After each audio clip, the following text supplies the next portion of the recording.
तरह से आपका एक हमारा एक कोड होता था, एक लॉ होता था, क्रिमिनल प्रोसीजर कोड। किसी को पता है इसके बारे में क्या होता था? स्टूडेंट्स में से किसी को? एनीबडी?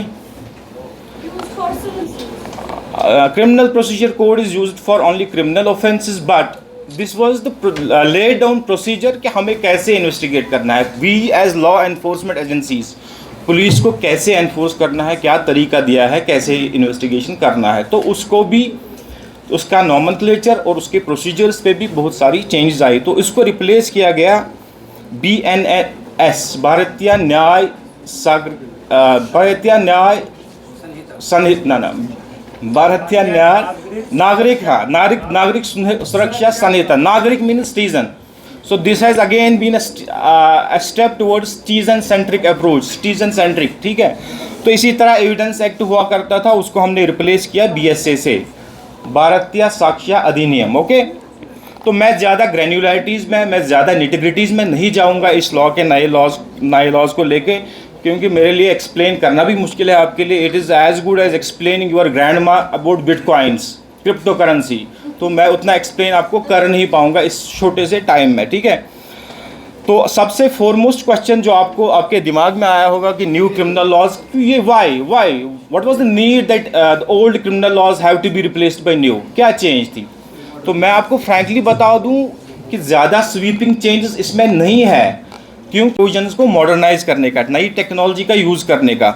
देन थर्ड था कि आपको पता होगा कि इमरजेंट नेचर के क्राइम्स आ गए, cyber crimes, economic offences, cyber frauds कितने बढ़ रहे हैं, ठीक है। तो उसका कोई सेट प्रोविजन नहीं था। Though there is an IT act, एक स्पेशल एक्ट है, लेकिन IPC में एज सच कोई प्रोविजन नहीं था। ऑर्गेनाइज्ड क्राइम का कोई प्रोविजन ही नहीं था IPCA में। ऑर्गेनाइज्ड क्रिमिनल्स जो थे उनके लिए कोई प्रोविजन, कोई पीनल सेक्शन नहीं था IPCA में।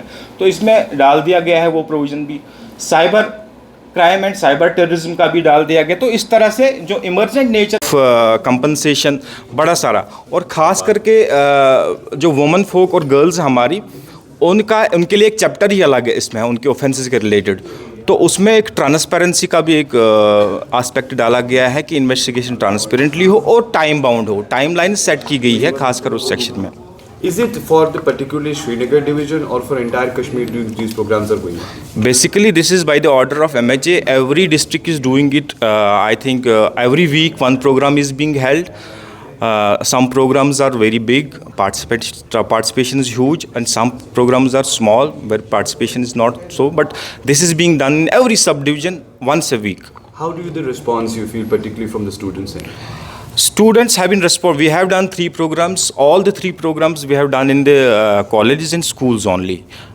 One in SP College, one in B.Ed College, College of Education, and one in this Broadway Education Hub. So students are enthusiastic and excited about knowing and making themselves aware about the new criminal laws. You believe that this will be the future chapter for the young generation as well, as per the subjects are concerned?